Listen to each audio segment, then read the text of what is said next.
tratamento sempre começa com a avaliação primária do doente traumatizado, né? E o TLS agora de 2025, ele mostra um novo conceito, né? Onde se coloca o X, ABCDE, e o X é muito rápido, na verdade, né? A gente não vai focar nessa parte, mas é importante a gente saber a estratégia. O X é aquele sangramento intenso que você está tendo, que você vai lá colocar uma compressa e parar ou colocar um torniquete. É isso. E o grande problema da bacia é o C.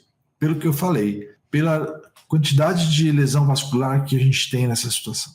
Então é importante que a gente comece pela avaliação primária do doente traumatizado.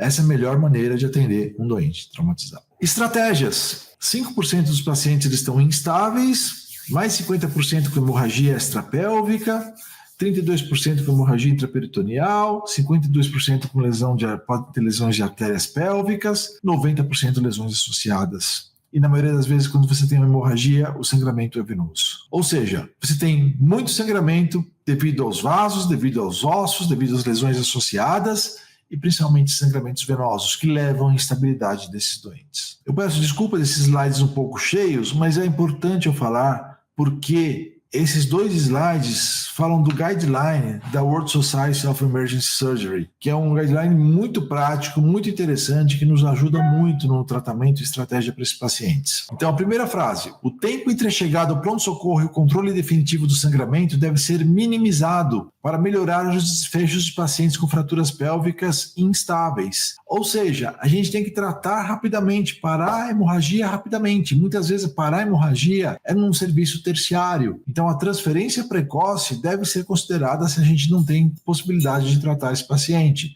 Eu falo disso em UPAs principalmente, né? O pronto-socorro que não tem nem ortopedista para te apoiar. Então é importante a gente detectar, transferir quanto antes. E o local que você tem disponibilidade, tratar o quanto antes também. O lactato sérico e o déficit de base representam marcadores diagnósticos sensíveis para estimar a extensão do choque traumático hemorrágico e monitorar a resposta à ressuscitação. São os exames mais importantes que a gente tem. É mais importante que hemograma, que HB, que isso aí tudo demora para ter uma resposta, né? Então esses são os exames mais importantes. Gasometria e lactato, né? Eles vão te dar uma ideia do que está acontecendo. Poucos lugares tem tromboelastograma, né? Que permite a avaliação da coagulação. Se tivesse, seria um outro exame a ser feito. O raio-x de pelve e o FAST no pronto-socorro são recomendados para pacientes instáveis, para você avaliar o trauma pélvico, permitindo identificar lesões que requerem estabilização pélvica precoce. E aí, o tratamento precoce, com angiografia, redução, laparotomia, packing, ele vai já te direcionar para que lado que você vai. Então, radiografia e FAST no doente instável são fundamentais. Pacientes com trauma pélvico associado à normalidade ou estabilidade hemodinâmica devem ser submetidos a exames complementares de diagnóstico, como a tomografia multifásica com contraste, para você ver exatamente como está a lesão, excluir hemorragia arterial e ter uma avaliação completa do paciente. O paciente estável, ele precisa da tomografia. Tomografia com reconstrução óssea tridimensional reduz dano tecidual durante procedimentos invasivos, riscos de distúrbios neurológicos, tempo operatório, ou seja, a tomografia é fundamental para planejamento de tratamento pelo especialista.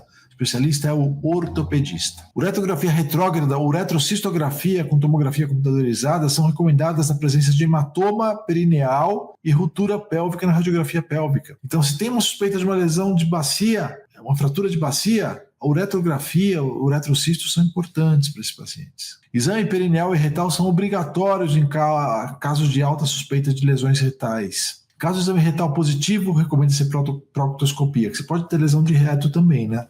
Então é importante você avaliar melhor se você tiver uma lesão de reto. Então, são pontos de estratégia importantes que o guideline fala. Muito importante, o lençol. O lençol é a melhor medida custo-efetiva para esses pacientes. Como que a gente coloca esse lençol? Se você tem uma suspeita de uma lesão de bacia, através da radiografia ou de hematomas, é importante você colocar esse lençol. Esse lençol você coloca, começa passando pela região das pernas, vai fazendo um movimento de serrote até chegar na região dos trocânteres.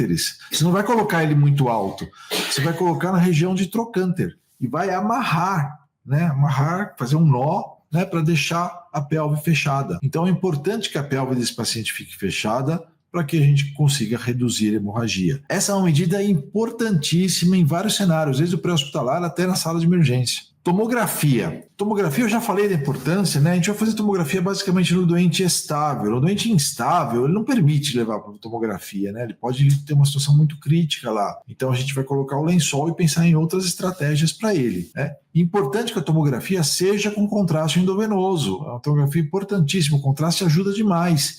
Inclusive a ver o blush. A gente consegue ver o blush aqui, nesse pontinho branco, no meio de um hematoma. A tomografia permite a avaliação de outros órgãos e permite a avaliação óssea adequada também para planejamento cirúrgico, como a gente já falou. Então, o doente estável, ele sempre vai para a tomografia. Importante. Arteriografia. Então, o paciente que tem um blush pela tomografia, blush arterial, ele vai para a arteriografia. Eu mostrei o blush aqui, né? Aí ele vai para a arteriografia, que mostra extravasamento aqui, onde permite a gente embolizar. E a embolização aqui, ela é muito importante para parar a hemorragia. Não é só no blush que a gente indica arteriografia. Se a gente tiver um hematoma calculado em mais que 500 ml, também está indicado arteriografia, porque mesmo você não vendo o blush, você pode ter algum foco de sangramento local, que determina a necessidade de embolização. Packing pélvico extraperitoneal. Isso é absolutamente do cirurgião, né? Mas é importante a gente ter entendimento para poder indicar. Essa manobra nós treinamos em cursos de manobras cirúrgicas em trauma. Um dos cursos que a gente utiliza é o DSTC, que é um curso para cirurgiões que lidam com trauma, onde o que nós fazemos? Fazemos uma incisão, normalmente incisão mediana aqui, infraumbilical, né? Bem na parte superior da pub, né, dissecamos os planos, né, e colocamos compressas nessa região da pelve extraperitoneal. Nós não entramos na cavidade. Tanto que se aconselha, se for fazer uma laparotomia, a laparotomia não chegue até lá embaixo, para você ter um espaço para um tamponamento pélvico extraperitoneal. Então, o paciente que tem uma fratura de bacia ou hemorragia intraperitoneal, ele fica com duas incisões. Uma que vem dessa região um pouco abaixo do umbigo até a pub, e outra região que vem desde o chifoide até logo abaixo do umbigo. Essa é para controlar o sangramento intraperitoneal e essa daqui para fazer o tamponamento pélvico. Como eu falei logo no começo que 80% do sangramento é venoso, não dá para parar o sangramento venoso com arteriografia. Você perde aquele anel pélvico, está desconfigurado, você precisa colocar as compressas para parar a hemorragia. O mecanismo é o mesmo que a gente tem quando tem uma lesão de membros, que você coloca a compressa para parar o sangramento. Então você coloca uma compressa lá para parar o sangramento, né? E é uma medida muito importante no doente instável.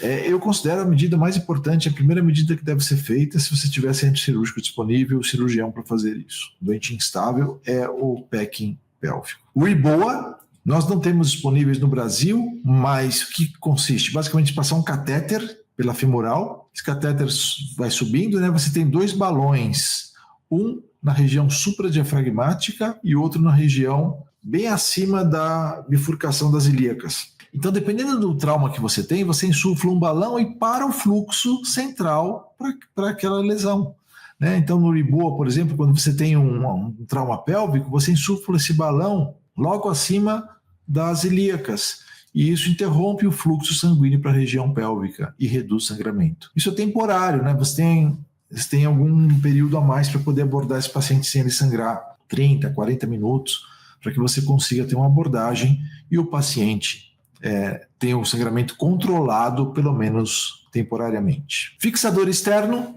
né? Depois do lençol, a recomendação é a fixação externa, e essa fixação é feita pelo ortopedista, né? E o ortopedista que vai dar a melhor estratégia para fixar. Tem uma série de detalhes técnicos, eu acredito que não seja o foco dessa apresentação, falar dos detalhes técnicos da fixação externa, mas saber que uma fratura que tem instabilidade, ela precisa ser fixada. E a fixação melhora a hemorragia.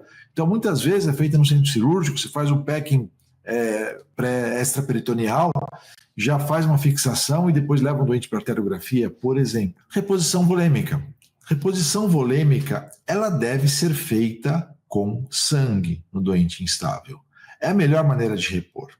Repor com soro fisiológico, ringerlactato, que se falava há décadas atrás, não é mais a melhor maneira de se repor. Os pacientes pioram muito, porque evoluem com muito edema em terceiro espaço, isso faz com que a evolução seja muito negativa depois. A melhor estratégia de reposição volêmica num doente traumatizado que está instável com uma fratura de pelve, de bacia, é com sangue.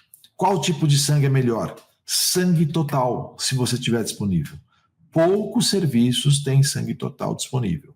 Isso está aumentando de uma maneira exponencial no mundo inteiro devido aos últimos trabalhos que mostram o grande benefício do sangue total. Não tem sangue total? O que a gente faz? Na sala de emergência, a gente dá O negativo. Eu sei das dificuldades de UPA com relação a sangue. É um projeto que a gente precisa mudar, mas a curto prazo talvez seja difícil. Mas se você tiver sangue, sangue é a melhor maneira de repor o volume desse paciente. Se você não tiver sangue, você tem que transferir esse paciente. E transferir esse paciente o quanto antes. Você pode até dar um pouco de cristalóide, a gente sugere que não seja mais de 1.000 ml de cristalóide, mas tem que transferir esse paciente o quanto antes para ele receber sangue.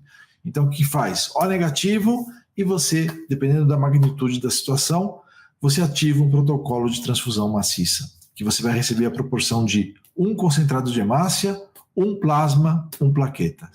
Uma unidade de cada um. Normalmente é 4, 4, 4. E essa é a melhor maneira de você repor a volemia do doente traumatizado. É importante que a gente saiba disso. Não adianta dar um monte de soro e ligar noradrenalina, porque o paciente vai morrer. Não é uma estratégia boa. A estratégia boa é sangue.